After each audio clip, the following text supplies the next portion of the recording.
Okay, I think we are live. Yay! I'm here. We're back with Talking Saratoga, another episode, our 11th episode, and we are reunited with our co-host Adam Israel and Dan DiFederici, of course. And welcome to Talking Saratoga. It's our weekly podcast with the latest insight and discussion about all the latest shenanigans happening in this crazy city. And you guys, I got to tell you, I'm a little tired today because it has been a wild few days. There has been a lot going on. But first, Adam, welcome back. We're so happy to have you. Thank you. I know, good to be back on the American soil. I was going to say, when did you fly? You just flew in, did you not? Yeah. I got in. Late 2 days ago, very late. So yesterday, really, I guess, got home. So good to be back. Well, my wife and kids are happy. I'm happy to see them. So good to be here. Well, we're happy you're back, and I'm embarrassed that I was the late one today, considering you're the one that should be completely. Well, I'm 6 hours ahead right now, so for me, it's. I was just going to say, you look. If I did the traveling you did and the work you did over in Poland, I would look exhausted right now. Good for you. You look alert and everything. God bless you for everything you're doing, and you're coming out of this strong. God bless you. Yeah, well, the train goes off the wheels probably around 4 p.m. And so, all right. So let's do a really long broadcast. I kind of want to see what that looks like. Yeah. So just some quick headlines, and then I want to bring in our first guest. In the last 24 hours alone, guys, we have a new city council person. A new commissioner of public works that we will talk about, which is pretty exciting and interesting. There was a lot of little drama going around last night when that was announced at the city council meeting. We also have a new civilian review board, which I think most people are unaware of. It was voted on last night. And we also had yesterday, Gaffney's, which we've been talking about on the show, had their liquor license pulled. And the subject of Caroline Street and nightlife and downtown kind of craziness has come up once again. And I wanted to jump in and bring in our first guest, Robert Millis, who is on with us right now. See? There he is. Hey. Bob, can you hear us? Hey, how are you? I'm sitting here listening to the new Arcade Fire album. Does that mean anything to you? It means nothing to you. Come on. No, but it sounds Arcade lovely. Fire, I do know. I do know Arcade Fire. You do? I do. Bob has, by the way, several small businesses, but he's really an expert in the music and concert, live music genre, I would say. Bob, is that correct? Is that an accurate statement? That's probably my most active micro business. I have 4 or 5 small little, operations. That's my bread and butter. Yeah, I do. On the micro level, I do concerts. I do music festivals. And on the macro level, I advise communities into building live music infrastructure economies. Well, we are delighted to have you. And I know that you were at the city council meeting last night and made a public comment. And I wanted to just maybe start there and see if you would share kind of some of what you addressed with the city council last night, because it did pertain to what we are all talking about on Caroline Street, a subject that has come up, year after year, but maybe with a little more intensity over the last year. Well, I made my comments because of the timing. As we know, the Gaffney's issue has been playing the past couple days in reaction to the latest incident down there. And first the city kind of started playing hardball with Gaffney's by shutting them down temporarily because of alleged bounced checks. Which they seem to use an excuse to just slap them around a little bit. But then, more important, the State Liquor Authority pulled their license late yesterday. And Bob, real quick, let me just so for our viewers who maybe aren't following this as closely as we are, Gaffney's has had some violations last year with the SLA, which is the State Liquor Authority. And there have also been a few incidents where there have been stabbings or incidents of violence that have been either inside or just outside of Gaffney's. There was a recent stabbing on Saturday or early Sunday night, morning, which prompted the city to pull their license temporarily. They said that code enforcement, they had bounced a check for their eating and drinking license for $435. And so there was a temporary pulling of their license, but then the SLA came out with a very long and strongly worded statement yesterday from New York State pulling their liquor license. So that's kind of where we are. Bob, would you say that's inaccurate? Yeah, and I think we have to realize when the state liquor authority has a hearing on the status of a licensee's operation, more often than not, they get input from the city it's located in. So I think we can confidently assume that the city was involved in that discussion that took place, resulting in the liquor authority pulling that license. That is absolutely true. Yes, yeah, because I've actually represented bars in that situation, defending the bar against that. So I know how that process works, unfortunately, rather intimately. But my purpose yesterday, to answer your question, is I was kind of saying, okay, good. I think this is kind of good stuff. I personally think it's beneficial for the city to start getting a little bit more involved in this, as opposed to thinking this problem magically gets solved by the bars themselves. But I wanted to just bring up the point where, I personally think, yes, Gaffney's is a problem, but I don't want this, to think this is going to solve an awful lot, hitting Gaffney's over the head, because Gaffney's is not the problem. It's just like going to Google Map. You look at a town, but then you pull back a little bit. I think that's what we got to do on this. This is a Caroline Street area problem, not so much a Gaffney's problem.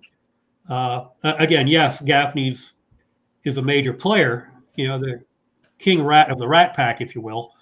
So they kind of deserve what they're getting. But I think the mistake that gets made out there by the community, and yes, by past city hall regimes, is we're really not addressing the key issue. The key issues here are how do we change the culture, the infrastructure, the what's going on down there, and that hasn't been taking place. And I think a lot of that blame has to fall, quite honestly, on past city councils. They haven't picked up the ball and done what they need to do. It's been a whack-a-mole type of thing. Oh, let's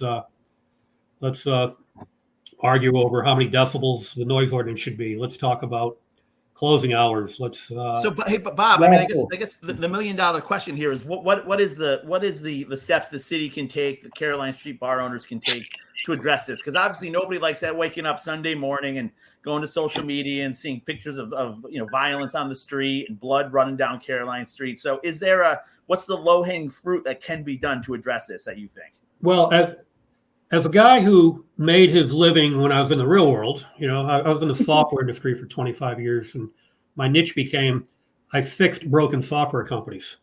And there's a 5-step process that you go through before we answer the question that you just posed. What you just posed is question 5. I think we have to get consensus on first, step 1, is there a problem? There's people in this town that don't think there's a problem down there. They think because the blood gets washed from the street by the time the people are walking their dogs in the morning, that it's not a problem. Step 2 is those of us that think there is a problem. What is the problem? And again, we don't have consensus there. It seems to be that the conversation is the problem is people getting stabbed. I argue it's more than that. It's more than just the top level violence. It's the wide variety of antisocial activity that takes place down there on a massive scale. That's high level violence, low level pushing, shoving, spitting, pissing, puking, drunks, noise. I think if we identify that as the problem and then say, why is it a problem? Because quality of life, public safety, public civic branding, and the causes. I think if we take an honest look, the cause of it down there is what I call nightclub culture. The history of this town, which I've kind of written about the past few weeks in a 3-part story I fed to some media outlets, including Dan's. There's a history of Caroline Street, and the more recent history in the past 10 years has seen an acceleration of patio culture to nightclub culture. and it's caused problems. There's too many people. There's the wrong people down there. And to drill down. Can I jump in, Rob? Yeah. Oh, I'm sorry. I don't want to interrupt you. I had a point right on your point. Go. Let you finish that, and if I could jump in afterwards. All right. Well, I think we have to get consensus first on what the causes are. I just listed what I think are the causes. Too many people and too small a footprint. They're the wrong kind of people we should be attracting to this town. And 3, I think we got to stop this nightclub culture, this Jersey Shore mentality of what Caroline Street has become. And there's ways to do that. And to answer your question, Adam, I think there's tools in the toolbox of the city government to do that. It's not the bar owners. You kind of said, what can the bar owners do? I think we've waited on the bar owners long enough to solve this problem. It hasn't happened. The free market has not solved this problem on their own. It's the proper role of government now to step in and do something. And I'm hoping the current city council will finally do it. There are things they can do in city code. Back to noise ordinance. I think the city should declare a noise ordinance of 0 decibels instead of 92 or 96. Literally, it's like a library environment. After 10 o'clock, I think the outside noise should end at 10 o'clock, 11 o'clock at night. I think it should be cut down to 0 instead of 96, whatever you think it is. I think there's capacity issues. I think there's patio hour kind of things in code. I also think we can take an economic development approach to fixing this problem. If this was an open sewer down there, we would put economic incentives in place to get non-sewer type of activity down there. I think we should, as a city, work towards making that something other than a bar district, as it was 20, 30, 50 years ago. That can be done through economic and tax incentives. Wait, Bob, I'm going to pause you for 1 second, just because you've said so many. Yes, there's been so much stuff just in that one answer. Wait, Dan's ahead of you. Yeah, Dan, go ahead. Okay, thanks. Rob, I just want to go back to a point, and you touched on it, and like Robert said, you've covered so much in a short time because you've got such grasp of the history here. From my perspective, and if any of you disagree with me, tell me so. But it seems like the recent things, usually centered around Gaffney's, or at least accused to be Gaffney's, involves, let's face it, there's been drunkenness since John Morrissey was fixing horse races in 1868.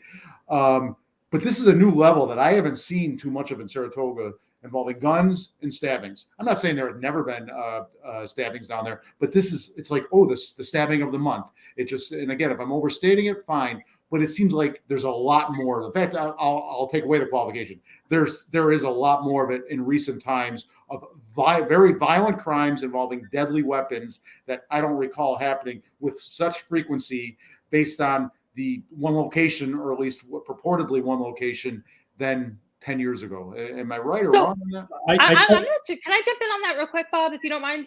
I would say that there hasn't necessarily been an uptick in violence. There has just been a shift in how we take in information. And so while 10 years ago, you wouldn't be seeing, like, almost in live time, a stabbing on social media or violence on social media, we now have the social media beast.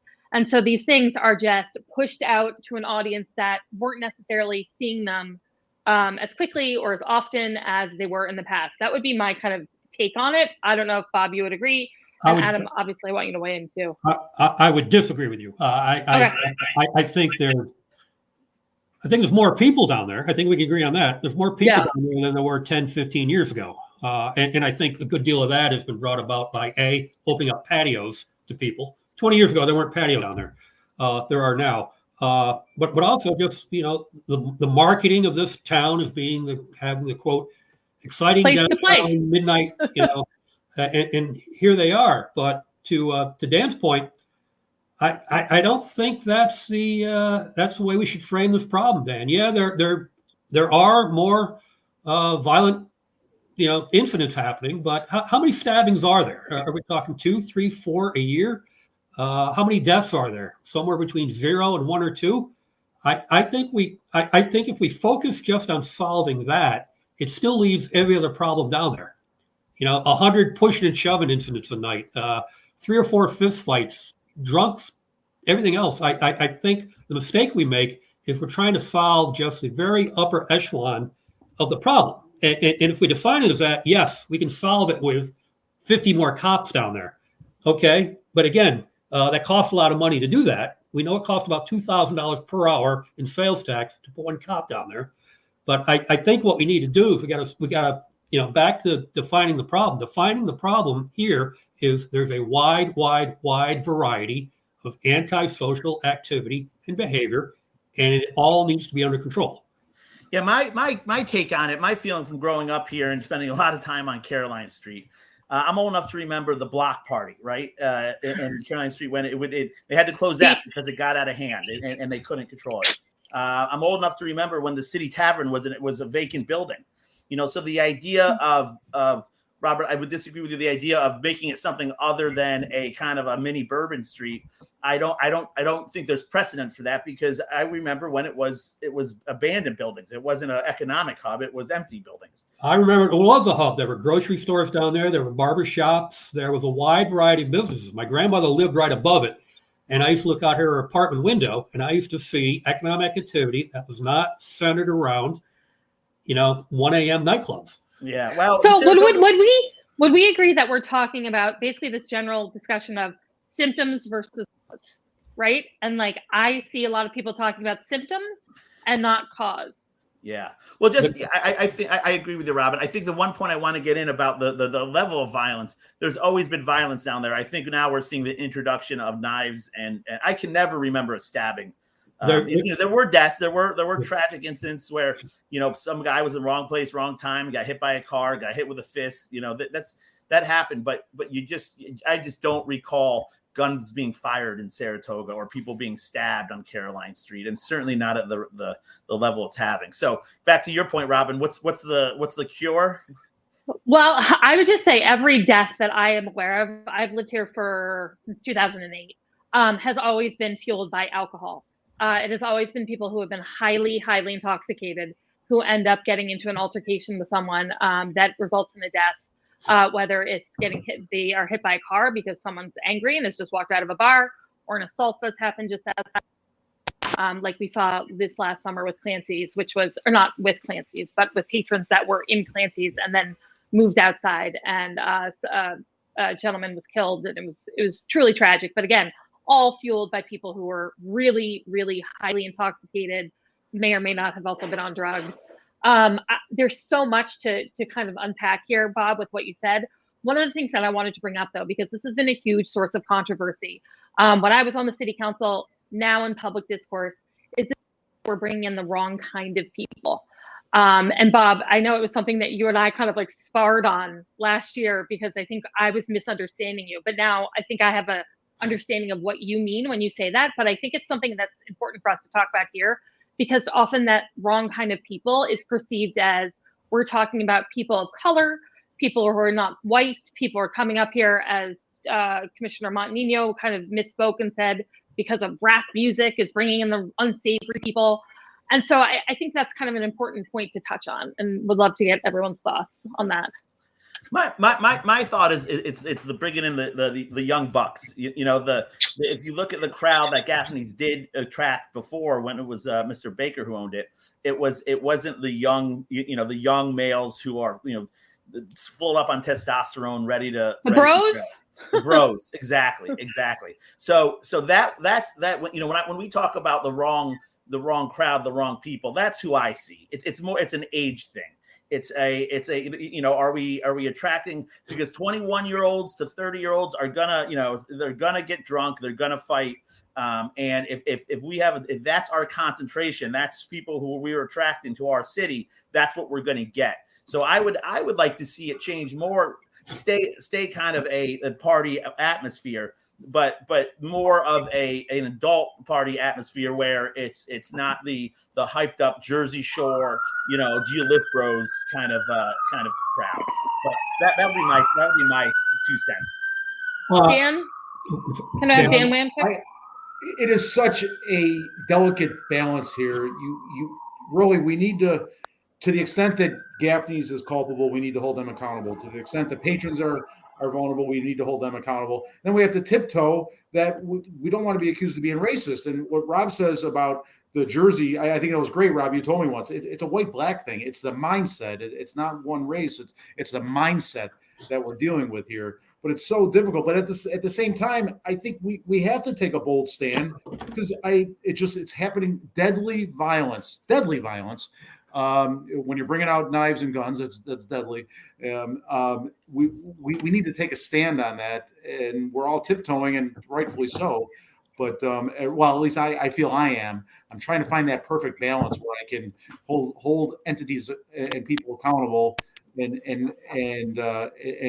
not be accused of being a racist. So I think, sorry, Bob. I just want to say this is what I love about this platform, though, is that we are all here to share our opinions, and whether we disagree or agree, we can do it respectfully and, speak our mind. And I think this is one of those issues where we really need to be able to speak our mind openly. And I know that we're all here with good intentions to try to solve this problem. I don't think you can blame one single demographic. I don't necessarily think this is a young people problem. I just think that we have, for the last many years, set an example of people come here. It's been getting increasingly intense in how they're partying and what they're doing, and the crowds are getting bigger and bigger. And we haven't really held people accountable for their bad behavior, for the assaults, the misdemeanor stuff that's happening. We're just kind of babysitting to make sure things don't explode. And so I think people think they can come here, get wasted, fight in the street, drink in the street, puke, and there's no repercussion. There's no accountability. And so I think we've kind of set this mindset of like, yeah, this is the place to play. Come party, go nuts.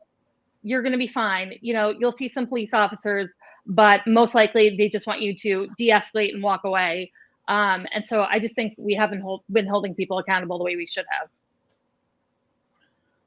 A couple reactions. First, to Adam's point, it's not an age thing, Adam. It's not a demographic challenge we have here. It's a psychographic challenge. I use the example. We could put 300 25-year-olds into Putnam Place to watch a live music show tomorrow, and there's not going to be a single problem because the psychographic of that crowd is different than what we were all already calling the Jersey Shore psychographic of 25-year-olds that frequents Caroline Street. It's a different breed of cat. They act differently, which is to what Robin is saying. But to both Dan and Robin's point, disagree. This is not a law enforcement solution. Yeah, I agree, Bob. I agree with you. This is not hammering down, holding people accountable, everything else. We have to just stop branding that area and setting up an infrastructure that supports that type of branding that brings this psychographic in. I'm doing a history search. 40 years ago, Lake George, New York had this problem. They had violence, they had fights, they had a riot. A mayor came in. He says, we're going to change the people we attract to this town because this is a problem. And he went about doing it. I'm waiting an interview with that mayor to get some of his tips on it. But it's the proper role of a community. It's government and it's tourist business organizations to define what kind of activity they want to host. And I'm just making the recommendation. My opinion is that we're hosting the wrong crowd, and we got to stop taking this. It's all good as long as the tax receipts keep coming in, maximizing, the number of feet on the ground here. I think the collateral damage from that attitude is catching up to us, and we got to, get a different crowd down there. And again, that's not law enforcement. If I could jump in real quick. I see it differently than you. It's almost like you're punishing all the other bars. Right now, it seems to be a Gaffney's issue. It's always been loud and boisterous and fights, fist fights, and so forth. This is a new level we're talking about here, and you want to change the whole city. Let's face it. That horse left the barn, to use a Saratoga term. Caroline Street is not going to change that much. You just said two different things. You said a lot of money there. You just said two different things. You said it's always been like that, but then you say it's a whole new thing. Wait, let me hop in real quick, guys. There's never been this level of nonsense going on in the history of that area. This has been a 10-year cycle that has just accelerated. It's now hypercharged with this nightclub scene, and I think we got to back up and rebrand the area and, stop getting the quantity of people down there, the type of people we're getting down there, and the environment we have. Can I just jump in quick? I am going to guess that of the four of us, I have spent the most time sober on Caroline Street over the last few years at 2 a.m. assessing the public safety and what's going on. I'm just taking a stab. Now, some people know I live on Lower Caroline. I live on the block in between Henry Street and Circular Street. So I'm literally a stone's throw from all of this with my 4 little kids. And I've lived there for 12 years. And I have to say, without question, this last summer especially, I was waking up on Saturdays in the summer, 2 a.m., to go out and do a loop and see what was going on so I could speak to it based on my own experience, soberly, clear eyes. And last summer, the level of intensity and the amount of people who were here, it was the first time in my life I've ever felt uncomfortable and nervous for my own safety walking around ever. I grew up in New York City. I have never felt unsafe in New York City. I felt unsafe walking around on Caroline Street at 2 a.m. on a Saturday because every single place I looked, every dark corner, every alleyway, every doorway, there was sketchy shit going on that in a normal circumstance, if it was just that one incident, would have been addressed by law enforcement. But in this case, I mean, there's too many people, too few law enforcement officers to necessarily respond to the laws and things that are being broken. And so they're just focusing on the biggest events or the biggest issues. We also have a small amount of officers that are actually covering a 28 square mile city. So actually calls do come in from places like Geyser Crest or out by Meadowbrook that need to be addressed and aren't getting necessarily timely responses because the officers we do have are usually focused on the Caroline Street area. But I would challenge anyone to a debate on like whether or not this has the intensity of partying and kind of atmosphere of violence has increased, because I just can tell you without question, it has. It is different in a way that's hard to define. I think anyone who questions that, I extend an open invitation. We'll meet downtown at 2 a.m. on the corner of Henry and Caroline, and I will walk you around myself this summer so you can see it for your own eyes. Because if you haven't seen it, you just don't understand what we're dealing with. Hey guys, I know this is a really interesting topic. We could probably do the whole show on it. We got a lot to cover. There was a city council meeting last night, so I think maybe Robert, thank you very much for coming on. That was a really before he goes, I got something before he goes. Can we just do a quick, like, if we all wanted to solve this, what would be your first go-to action to solve this problem before we wrap up? Adam, is that cool? Yeah. Yep. And I want to ask Rob one last thing before we go. We're very quick. All right, go ahead, Dan. Ask Rob.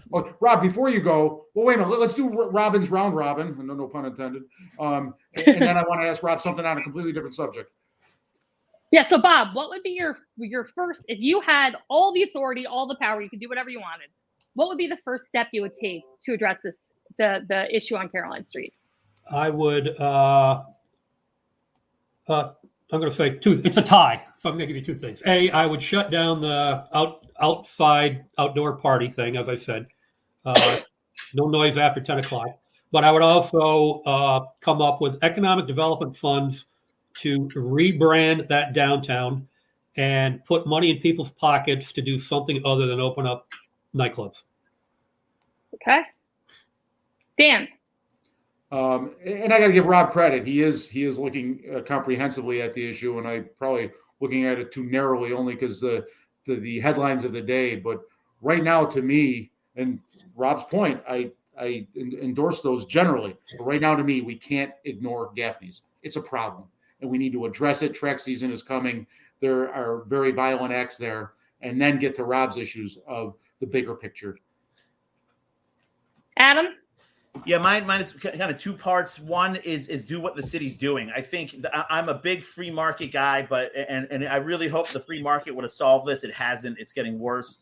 Robert said this. So if you start hitting the problem establishments in the pocketbook, they're going to start to react. And I hate to see government regulation. It's the last straw, but it's out of control now. And the second thing is what Robin and Dan were referring to. I would like to see more broken window policing, that if you're going to come here, you're going to sell drugs, you're going to bring knives, you're going to fight in the street, you're going to go to jail. And so that, that's by supporting our law enforcement. I do believe we need more boots on the ground. I need more proactive policing, and that really kind of set the tone of this is not the Wild West on Caroline Street. It is a place to come and have fun.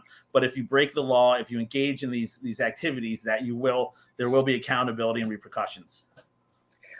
I'm going to quickly say that I would do, first I would take the step that the city council took last summer, which was to vote to close the bars at 2 a.m. Of course, we know that's kind of an impossible scenario, though, because the entire county has to sign off on that, and the county board of supervisors has no interest in taking up that issue. I know, Bob, you disagree with me on that one, but I would take that as just an easy, quick, Adam, you say low-hanging fruit. That would be my low-hanging fruit, closing at 2 a.m. I would also restore the police department to adequate, healthy levels of staffing, not because I think more police officers on Caroline Street are going to solve the problem. I actually think right now what's happening are people are being, kicked out of a bar, being asked to leave. They're furious. They take their fight onto the street. Then the police are called. The police show up, and that's just fuel to the fire right now. And so I don't necessarily think like beefing up security and beefing up how visible the police department is on Caroline Street is the answer. But I do think we need to set some examples and hold people accountable for their actions. And I think collectively, we all need to stop finger pointing. The good news right now, though, is that Gaffney's is closed. So we have an opportunity to see if, Dan, your theory is right. Is Gaffney's the problem? I don't think it is. I think it's a symptom, not a cause. But we're about to find out because it's not going to be open. And we can see if there's a difference in the activity on Caroline Street. Great. The last thing I wanted to ask, or I'm done with that, I just want to briefly, Rob, if you could give a teaser, and we should have you back on a future show. As far as you're doing some exciting things, you're a visionary. I sat with you once, and you threw more ideas at me in an hour-long coffee. Tell us briefly about New Year's Eve, and then we'll come back to you in a future week, and you can talk more about it. Yeah, there will be a press conference in a few weeks by the City Hall folks announcing a bunch of initiatives, downtown type of hospitality initiatives. And the secret is out. First night will be back this year. I'm quarterbacking that initiative with a great bunch of local organizations, tourist-based organizations, plus Commissioner Moran and City Hall. It's back. It's under a new name. And just to give you a preview, it's going to be huge. We're going big time. We're going 2 days. We're going national Grammy type of entertainment. We're going to have a whole lot of fun. Stay tuned. There'll be a press conference. Bob, you want to hire me to do security? No. That's good, because I probably stink at it. I'm going to hire all the out-of-work Gaffney security guys. How's that? Perfect. Bob, thank you so much for coming on. We could have this conversation again. I could probably talk about this for hours, but we'd love to have you back. Yeah, we'll all thanks, get out of the break and continue there. Thanks. Perfect. Thanks so much. All right. Well, there's just so much there, you guys. I mean, I really could talk about that for just, hours on end probably. And I really appreciate Bob's insight, and I thank him for coming on. Should we get to the other kind of big headlines here? We have a new, Dan, I hope that's not you walking off in protest. No, I had the heater on in my office, and I'm boiling here. Yes, I have the same issue in my office. So as you all know, Commissioner Skip Saratoga, who is our beloved Department of Public Works Commissioner, tragically passed away from cancer last month. As a result, the City Council has the authority to appoint a new City Council member in the interim to serve to the remainder of this year. The process that the City Council put in place to do this was, in my opinion, a bit rushed. And although they said it was super transparent, I didn't find it to be very transparent because I had such a hard time finding out information about it. But essentially what they did was they appointed about a week and a half ago a group of 5 people who were Barbara Thompson from the League of Women Voters, Kristen Dart, who is a local Saratogian and involved in a lot of different causes and areas. Alexis Brown, who is from Saratoga BLM, Tim Holmes, who is the former Republican mayoral candidate in the 2019 cycle, although not endorsed by the Republicans. And who am I leaving off here? Oh, John Frank, our former Commissioner of Accounts.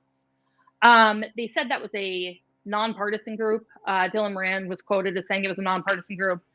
That's it. I could get into that more, but suffice to say, it wasn't a nonpartisan group. I don't know if it was the right group or wrong group to be making a decision on this. I'm not sure what all 5 people knew about the Department of Public Works and the responsibilities that come along with that position. But nonetheless, they met this past Friday night from about 5:45, I think, to about 8:30 maybe, and had on all 3 people who were applying for this appointment, who were Billy McTighe, Anthony Sirocco, who is Commissioner Sirocco's son, and the person who Commissioner Sirocco had hoped would fill his shoes, and is also a supervisor in the Department of Public Works right now.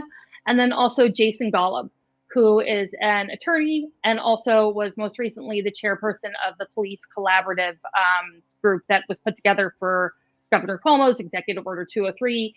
He chaired that group. And so those were the 3 people. They were interviewed on Friday night. That was live streamed. I couldn't find it took me forever to find the live stream because I couldn't watch it live because, I mean, it was Friday night. I don't know, couldn't watch it live. But I finally found the live stream last night. I haven't fully watched it yet, but that group met the candidates on Friday, got together on Saturday, wrote up a report, submitted the report to the city council on Sunday or Monday with their recommendations. And they unanimously recommended Jason Golub to be the next Commissioner of Public Works. At last night's city council meeting, there was a lot of kind of drama about it, and I'll get to some of it. But basically what happened was that the mayor had on his agenda this appointment, and he asked all the city council people to go around and say who they wanted to appoint based on the committee's recommendations. They all unanimously said they wanted to appoint Jason Golub. And so last night there was a discussion and vote, and he was confirmed as our next Department of Public Works Commissioner. And I know we all have opinions about this, but I do want to congratulate him because he is going to be the first Black city council person that we've had in the city's history. And that's a big deal. And he's also a very intelligent, capable, and I think well-intentioned community member. And I applaud him for stepping in and taking this on because it's going to be tough one way or the other. And so first, I just want to congratulate him. So congratulations to Jason or Commissioner Golub.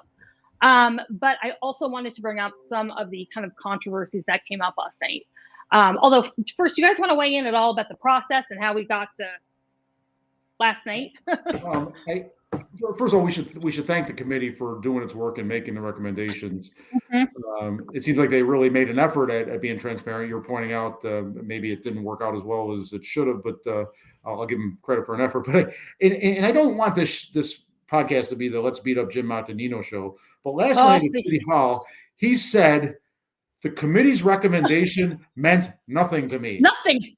Nothing. I was like, Jim, you were just touting your Ivy League education, and ever so not so subtly a few minutes ago. You couldn't have packaged that a little better. They did a lot of work, and you just disregarded them. He literally said they mean nothing to me. I make my own decisions based on my own research. I haven't met any of these 3 people, but here's what I think. I mean, it was really a little bit rude. And one of the points he made was one of the things that also Mayor Kim talked about that I found to be so frustrating, which is that the commissioners are part-time positions. All of the commissioners and mayor, they're all written into the city charter as part-time positions. The deputies are meant to be the full-time people working in City Hall, managing departments. The way it works out is, public safety and public works usually, I was probably working 70 hours a week. I mean, it's just not a part-time job. But that's how it's advertised, and that's how it's put out. Jim Montanino and Ron Kim both said their big concerns about Jason Golub, even though it was their recommendation, was that he couldn't work full-time. And they just kind of went on and on about that. And I just found that to be unnecessary, rude, and also not the fault of the people applying for the part-time position. You know what I'm saying? Am I the only one that found that frustrating? I'll let Adam go away. Well, the angle I would have that is the commissioner of finance who beat me, Commissioner Shangvi, is a full-time professor. So we either have to accept that these are part-time jobs or not. And they ran with her knowing she was a full-time professor. That was okay then. What has changed now with him having a job as an attorney? So that to me seems a little hypocritical that they would make an argument out of that, since one of the sitting members of city council has a quote unquote 9 to 5. Yeah, that's a really good point. I wasn't as, and I don't have the insight both of you have. I wasn't as bothered by it because I did seem to understand to some degree that, and keep in mind, this is brand new to him, especially the commissioner role. He doesn't know the department like his two competitors. So there's a ramp up, and I don't know the flexibility he has in his job, but it sounds daunting to me to have a pretty important corporate job and then be the brand new commissioner learning this department. The fact is they did vote for him, and they really gave him a lot of accolades prior to mentioning, I did have concerns with the fact that he would be part-time. I didn't think they were putting him down. I thought that was just an honest assessment on a person they seem to wholeheartedly endorse and vote for. But Dan, how can you say it's like, if you advertise a part-time position, you have people come in and interview for it, and then you're like critiquing someone for not being available full-time? It's like, why don't you critique the charter then and say, like, we really need to address the charter and the compensation and the hours? Like, that's what you talk about. Hey, Robin, let me ask you, because what's the one thing I learned through running for that position was the weight of the position really falls on the deputy.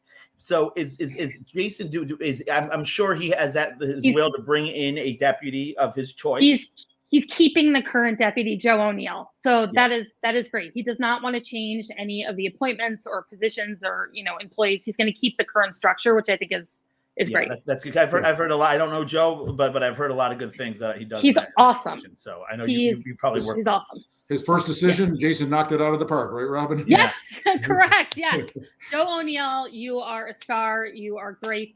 All of the DPW leadership and employees are phenomenal. Mike Beach is the business manager over there. He does a tremendous job. They really are a well-oiled machine. But, I think one of the big issues last night was that Billy McTighe is someone who the McTighe family has been involved in Saratoga. And between Billy and Tommy McTighe, they have both been on the city council for a tremendous period of time, years and years and years and years. And both have a lot of familiarity with DPW. And last night, Tommy McTighe was there, and he made a public comment and got really angry because he thought that his brother Billy should have been appointed as the interim commissioner because, in his words, it would have been seamless to take over the department and run it from now through the end of the year. And the fact that he was criticizing the committee and the council for not choosing Billy and choosing someone who doesn't know how the department runs, who then is going to be facing an election, a special election this November. He then got a little more heated and basically committed to Billy McTighe running this November. And he intimated that he will get the Democratic nomination. And he felt, really sure that will happen. So he then said, so Jason Golub is not going to be on the ballot this November because Billy's going to run. He's going to get the Democratic nomination and I'm going to self-fund his entire campaign. So he kind of came out he came out swinging. And Billy in his interview had said he was not interested in running in November. He just wanted to serve as an interim commissioner. So I don't know if they're not talking or what, but he made a promise last night that kind of felt a little threatening.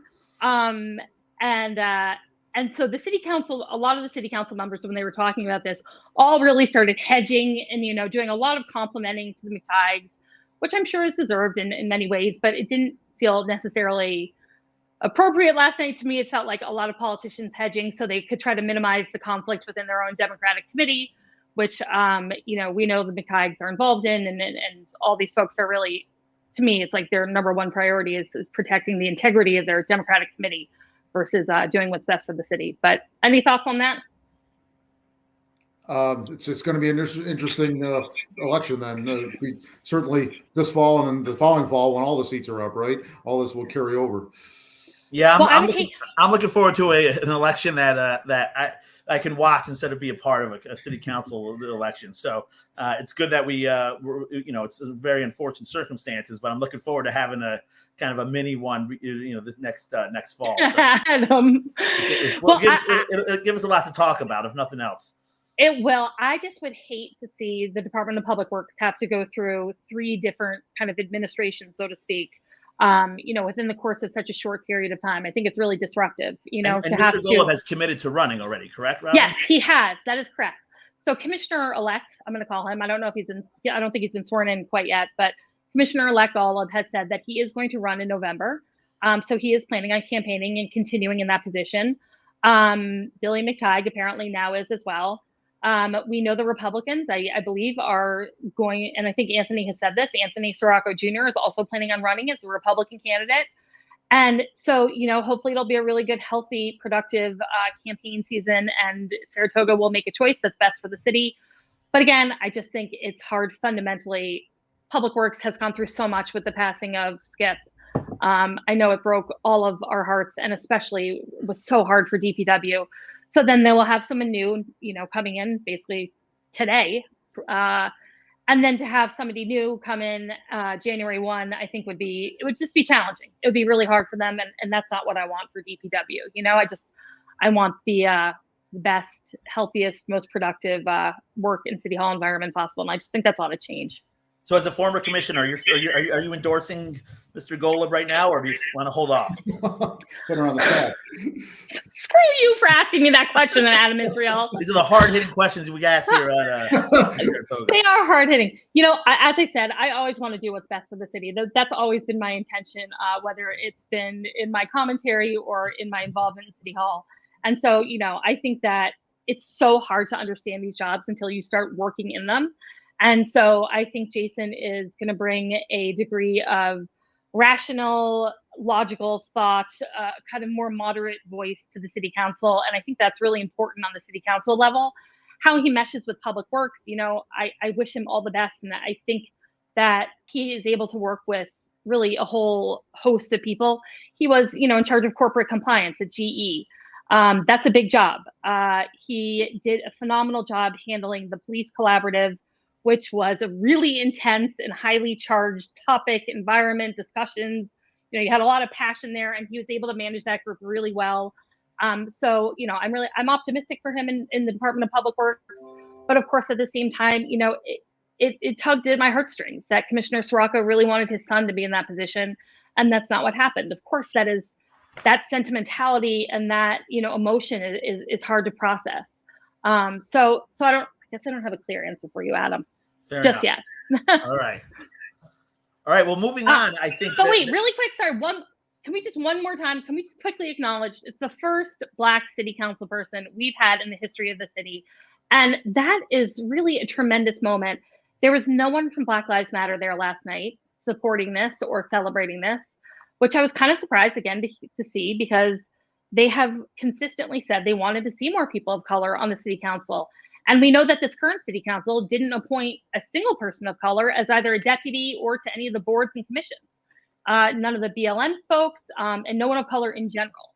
And so I think that's just something we should acknowledge and give Commissioner-elect Golub some real praise for. I agree, and if I could say, I reject, and I'm sure you agree with me, I reject the notion, and I'm going to talk about this in a minute when we talk about the Civilian Review Board.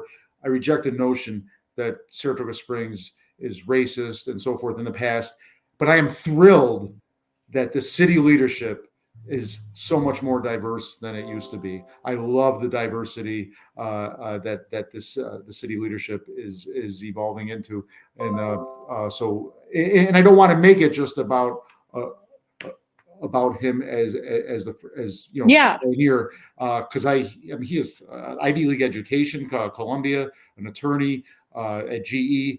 He stands on his own, period. But I have some concerns that we'll talk about in the future about the city council and the direction they're taking us. But they are moving the ball in many ways. So let's give them credit where credit is due. I was the first female public safety commissioner, and I'm just going to say, I never talked about it. It was important for me, and I was proud to have two women leading what had always been a traditionally male position. But I do hate identity politics. I think it's not something that I put on my resume. Just because I have the same physical parts as somebody else doesn't mean they have to vote for me. But no, you don't. But you just, it's impossible not to acknowledge the significance of the moment. And I do think that moving forward, I don't know if we'll continue to see the same level of diversity on the city council, simply because the way it's set up and the way these jobs pay. City council people, we make $220 a week. It is a $14,500 a year job for the mayor and all the commissioners. That's been the salary for the last 20 years.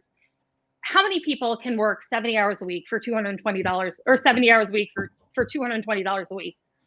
I mean, really, truly, how many people can make that commitment? Very, very, very few. In another city that was this much of a tourist destination with this population, commissioners would make, or council members would make, $40,000, $50,000, $60,000. The mayor would be at $170. It's absurd. It'd be a strong mayor form of government.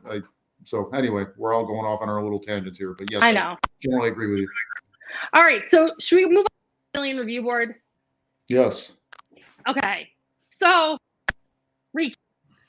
James Montenegro ran on a platform of putting together a civilian review that the last city council had already been doing.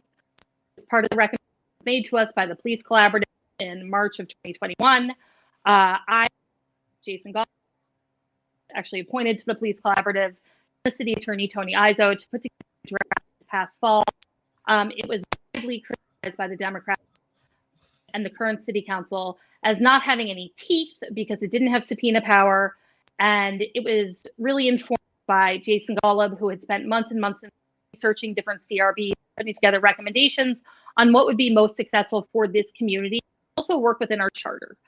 And he had the mindset of really neat, kind of incremental change, such that we have buy-in from the constituents, from the police department, and from the folks on the CRB, and that, he made a lot of points about subpoena power not necessarily being an effective tool, in that if you're at a point where you need a subpoena to get documents, information about a case or a complaint that's come in, be lost, because you want the police department to be already compelled to work with you and have a healthy relationship with the police department, so that they're not, hiding documents, that they want to, be collaborative and sharing information to resolve whatever complaint comes in. There were a couple other issues that were brought up, but I would say subpoena power is probably the biggest complaint that the Democrats and the Black Lives Matter group folks had. I don't know if Dan and Adam, you guys would agree with that, or if Dan, you recall any other major complaints, but I would say that was their number one. Ultimately, it was pulled last November and saved for the city council to do. James Montenegro has had public hearings on a civilian review board starting, I think, back at the first week in February, but he hadn't proposed anything. There was no proposal from him. It was just open public hearings for anyone who wanted to come and generally weigh in about it.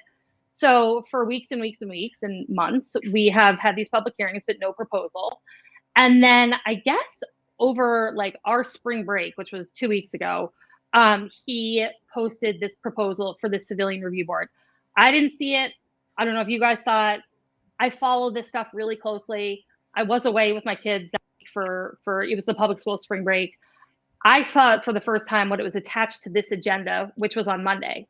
On Monday, I read the proposal. It was on the agenda as a discussion. There was no discussion and a vote. And it's a 9-page document. There's a ton of legalese. And so it's not something that I would say a normal person who doesn't have a legal background, such as myself, can read and fully understand until they talk to people who are kind of experts and get the opinion of the police department and get the opinion of, the other city council people and just the public in general before they vote on it and before we move forward. But what happened was that last night, instead, they decided to vote on it last night. And so there was really no opportunity for public input. I don't think that really anyone knows that this happened, but they did vote on the proposal last night. And so it's done, it's in place, it's moving ahead. And in my opinion, there was no opportunity for meaningful input, for changes, for, getting stakeholders to weigh in the way I had done it in the fall. And I found that to be really disappointing, Not to mention Jason Golub chaired this entire effort for like a year and a half practically, with a collaborative and then with a committee that Meg Kelly appointed him to, where he was in charge of the CRB and putting it together. They voted to put him on the city council last night, and then also voted on the CRB without allowing him an opportunity to weigh in, when it was something that it was the effort that he had spearheaded for so long. So I don't know what you guys think, but I don't like the way this went down, and I'm not terribly optimistic about this CRB success. I'll jump in here. What Jim Montanino proposed a few weeks ago was a different document, very similar, still a different document. That was a 6-page document, a 9-page document. Some of them were just simply tweaks. I get it. But I think, to your point, Robin, once he changed it, I think there needed to be a new vetting period. Even if it was only slight changes, the fact is it was changed. And also I didn't even think about the Jason Golub's missed opportunity, Commissioner Golub's missed opportunity to vote on the document he spent so much of his time on. So I do wish they would have waited a little bit. But the bigger picture here is, the document itself, the PBA, the leadership of the PBA, I still think going to have some issues with it. I don't know if the PBA signed off on it. They had. I'm sorry? Sorry. I reached out to Sergeant Mullen, who is the current PBA president. I did not hear back from him. I reached out to a few other people in the leadership of the SSPD. They had not even, I think, received the document until just a few days ago. So they didn't have any opinion or feedback on it because they hadn't had an opportunity to go through it. See the failure to do that, and again, I have not only police experience but a lot of police labor experience. The failure of the city to at least engage them. And when I dealt with the state of New York, they would sometimes have a document like this that they didn't want to say you have veto power, but they would give it to us well ahead of time and say, let us know if you've had any problems with it. And that was a very savvy way of avoiding litigation down the road. They say, well, you don't have veto power on this, but please let us know what you think. And if the city did not do that with this PBA, shame on them. And it sounds like, Robin, you're telling me they didn't, because it's going to cost us money. It may halt this if there is litigation down the road. So that will be a hard-learned lesson for them if that becomes the case. And I'm not saying the PBA is going to block it for the case of blocking it, but they have rights in the Taylor law and other laws that the city may have violated here. And the city could have avoided all that by simply having a conversation with them. Also, Adam, I don't mean to keep jumping in here because I really want to get your thoughts, but one of the things that jumped out at me was that when we were trying to put this together, one of the big issues was, how are you going to train the people who are going to be on the CRB to understand what the police department does and how they operate, and then also what their responsibilities are on the civilian review board. There's a lot of training and knowledge that needs to go into that before they start taking complaints. And Jason had been pulling different CRBs from around the country to see how they were doing it and make recommendations. But that was one of the most challenging parts. This proposal has the mayor's department funding and training the CRB. I don't know how that works. Yeah, my issue with this is that being a centrist, we keep coming back to it. Just seems like the city council is us versus them. We know best. We're going to do what we want. And there's not a collaboration there. And if there's a collaboration, the collaboration is a false collaboration. It's a straw man collaboration. It's for show. It's not really saying, listen, we're all on the same team here. We're all here because we love this city. We want to serve this city. And how can we do this in the best way? Instead of saying, okay, you guys are the bad guys, or we're just gonna, we don't really seek your input. We don't value what you do. We don't value your service to our city. We're just gonna do this, and you guys deal with it. And again, that's not how organizations should run. Organizations should have collaboration, because collaboration leads to buy-in, and buy-in leads to success. So that's my issue with how this went down and was done. That it was just kind of shoved down the throats with this false input sessions in the past. The qualifications for being on the CRB also are, you have to be 18 years or older. You have to have been a resident for only 1 year, which I think is actually kind of weird. I can't imagine moving to a community, living here for a year, and then thinking like, you know what, I really want to be on the civilian review board and handle police complaints. I think 1 year is like not quite enough in terms of residency. You also cannot, they ask you if you've been convicted of a crime. I can't remember if it was just a crime or in general or a felony, but if you've been convicted I got to pull this up. Actually, I can tell you, Robin. I can tell you. Yeah, can you? It's a felony or a crime of moral turpitude. I think That's what it is. Fraud and moral turpitude. Which is, Jim Montenegro thinks that cheating on your spouse is moral. What was it? Point. So honestly, I mean, they put a policy in place in the police department that it's immoral and also illegal to cheat or have an affair. And if you have an affair in the police department, he asserts that that's now grounds for dismissal. So does that apply here? I wonder. Can you, if you've ever had an affair, does that disqualify you from being on the CRB? Fortunately, no DA will convict on that. So I in the end, no. But you're right at the beginning. But if I could just make a point generally on this is the policy itself, to me, is not so bad because it's really a recommendation to the commissioner. That's the power of this board. Is it stops at a recommendation that the commissioner is authorized to reject, of course. The problem I have with this is, and it goes back to what I said a little bit earlier, is just like when the extreme right spews misinformation. Let's face it, the extreme left also spews information. It was just a couple weeks ago, the police were called subhuman right at a city hall council meeting. And these accusations of racism on this police department. I've seen bad police departments. They exist. Saratoga Springs Police Department is not a rogue police department. They're not a bad police department. They are an excellent police department. And what bothers me about these things, and we have to evolve, we have to move, we have to improve. I get that. But when it's done in the vein of it's a rogue police department and we have to reform it, here, we're going to start with a civilian review board. And we sense that here to some degree, at least. I'm bothered by the whole thing, and the whole thing is tainted. And maybe it's just to a degree packaging. But I want to get away from, I want to see the city council say, no, we have an excellent police department. We do not have a rogue police department. But that would be nice, wouldn't it? 2022. We need to evolve and change a little bit and go, I can accept that. Haven't seen Adam, it yet. Any thoughts, Adam? No, I just go back to because obviously I've been not paying as much attention to this stuff as you guys have, but just coming back to this, we know best. We're not going to see collaboration. We're going to push it through kind of mindset the city council has that it, for me, doesn't sit well. I'm just going to point out the wild freaking hypocrisy of this entire situation, because again, the city council voted on doing this in March of 2021. So we voted on it. And it was my responsibility along with the Mayor Kelly to make it happen.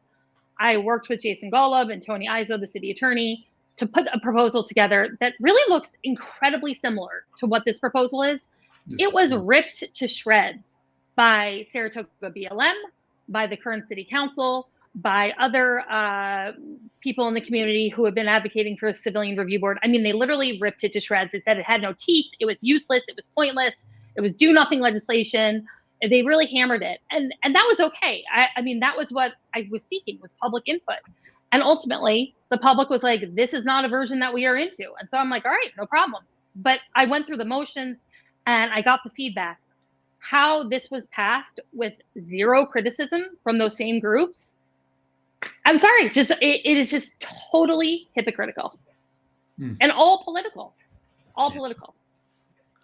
Anyway, I know we're going long here, and I really, Adam, we all have been dying to know how you've been, how you just got back to Poland.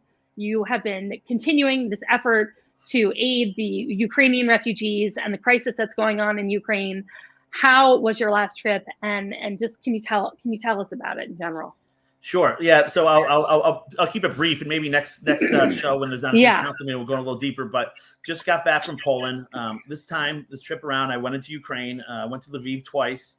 As my kind of network grows of people who we're working with and supporting over there, it was time. It was really insightful. It was eye opening to go in to see what a country that's under attack looks like. I experienced my first air raid alarm. We were pulling up to the train station in Lviv to try to go help some people. Air raid siren goes off. Luckily, I was with some guys veterans who this is not their first air raid siren. They were there kind of helping me do some of my humanitarian work, and they talked me through what to do when this happens. Thank God there was no explosions, no blasts, but it was very jarring. Unfortunately, yesterday, Lviv, the city I was in, was hit by a couple Russian rockets.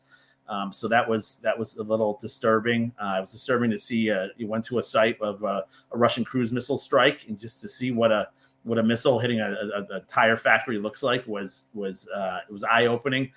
But it was there's a lot of people doing a lot of good, and I was just really moved by the opportunity to kind of spearhead this and to represent our city and our community, and kind of bring some relief to this country that's currently under attack.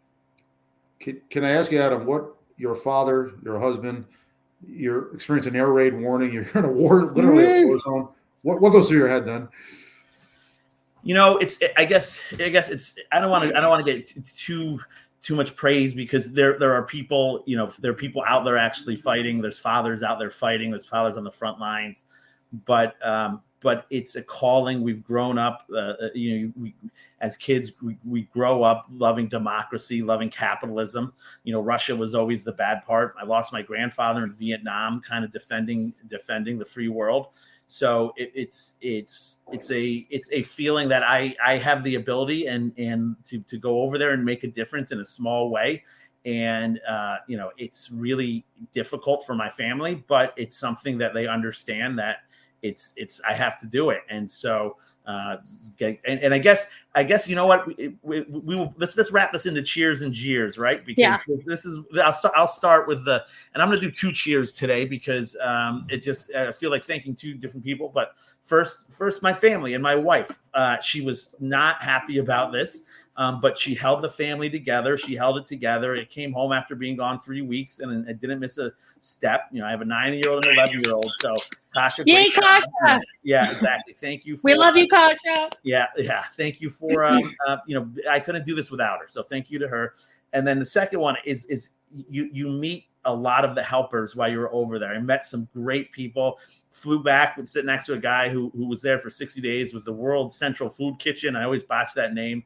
And we just shared stories, and then he shared stories about how the relationships you make over there, you are, within hours of meeting somebody, you realize you're like-minded, and you form these bonds. And so when all the volunteers who are over there finding their niche, everybody has their niche of what they can do and what they can provide. And people go over there and they find it, and all those little slices add up to a big pie. And so I just really want to thank everybody who I met this trip, and who's working with me and partnering with me to keep Letters of Hope for Ukraine going, and keeping the supplies, and keeping the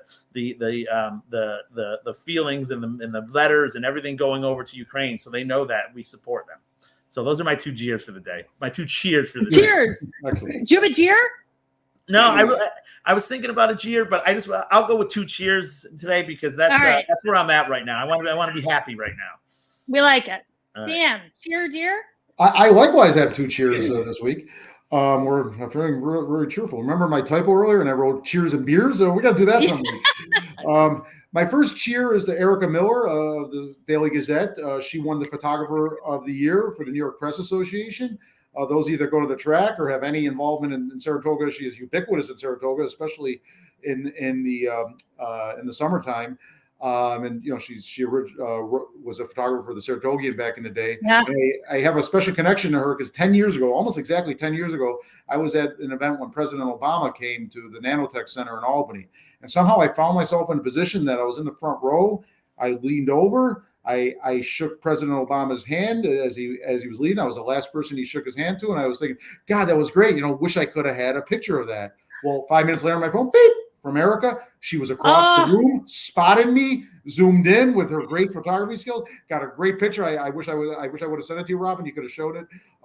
So I love Erica. Good for her. Congratulations, well deserved. My second cheer, and it's consistent with where Adam was at. To my wife Margarita, my mother-in-law Carmen, my mom up in heaven, Robin, you, Adam, your wife Kasha, and all the moms out here just before Mother's Day. Cheer to you for everything you do to keep families together. All the moms, and the biggest cheer I'll probably ever give, especially my wife Margarita holding it together. Yay, moms! Yay, moms! I know we've gone long. Let's just leave this on a cheerful note. You guys just did some great cheers. I'm just so happy to have you back. I'm happy to have this platform. I'm just always happy to have just healthy debate, discussion. I love doing this podcast with you guys, and I'm just happy to be here, happy to be back. So much good discussion today. So one other thing I want to slip in before we go. It was really cool. While I was over in Ukraine, I was interviewed by CNBC. So that'll be, So on Friday, so that's why a lot of the stuff I did over there, I can't really share until they do the show. But I don't know the time yet. But Friday, CNBC, it's actually really cool because usually I come back with all this media, and I'm not a media savvy guy. I don't really know how to put it together and package it. So I don't know what the story is going to look like yet. But my feeling is they're going to do a great job putting together and packaging this last trip over there and everything we got done. So Friday, that's awesome. And follow the Letters of Ukraine for Hope Facebook page, and I'll put the exact time and place and a link to the show. If I miss it, Adam, please make sure you get it to me so I can get it on Saratoga Report. Absolutely, Dan. Hey, Dan, send me that picture. I'll put it in comments. And Adam, send me that link so we can put it in comments. Thank you, everybody, for watching. We will be back next week with more Talking Saratoga. Thank you. Thank you, guys. See you next time.